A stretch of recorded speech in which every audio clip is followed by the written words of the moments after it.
Let's go back to the story that we earlier mentioned about the African Chiefs of Defense Staff Summit, which is wrapping up. And the continent's top military leaders have affirmed or reaffirmed their commitment to confronting emerging threats to Africa's peace and security. And they also emphasized the need for collaboration. My colleague, Sagir Ibrahim, who has been covering the summit for the past 3 days, gives us the updates now on what has been happening.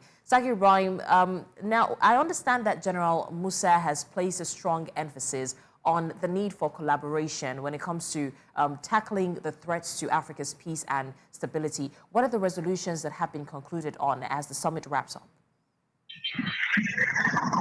Good afternoon, Blessing. The summit wrapped up yesterday, of course, being Wednesday, the 27th of August, with a communique that was adopted by all of the chief of defense staffs of the different African nations that were present as at the moment. A memorandum of understanding was signed, and also ahead in 2026, it is expected that a defense exhibition is going to hold so as to allow all Africa's chiefs of defense staff and all of those who are within the military hardware ecosystem to come together to showcase their military hardware and, of course, to use it as an opportunity to do business in terms of, because the chief of defense staff actually mentioned that it is important to generate local solutions to local problems. So the intention is to ensure that these local problems are huge and big enough, to solve all of the local solutions, are big enough to solve all of the local problems that we have. What are the local problems?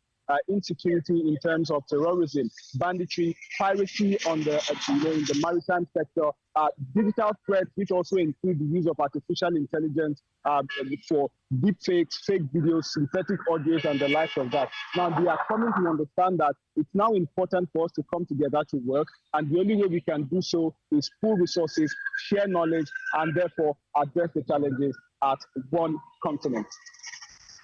Now, the summit ended with commitments to even a memorandum of understanding for a defense exhibition in Lagos. What impact could these outcomes have on Africa's long-term security strategy? Well, for me, I would say the impact it's going to have is it's going to provide a platform for African weapons manufacturers, Africa's military hardware manufacturers, and all of those who provide military hardware services to showcase what they have and what they can do. It's also going to provide a platform, for them to compare, if you call it that, what they can do with what the international counterparts are doing. Before Blessing, Africa, Nigeria has been touted to have a problem of consuming foreign goods and foreign products and leaving local manufactured products to rot. So this will provide a platform for them to show how much progress they have made in terms of manufacturing, production, and the provision of these military services. Hence, providing a platform for all African defense leaders, to come together to say, oh, okay, you're doing this well, we're not doing this well. What are the ways that we can learn from you in order to do ours better?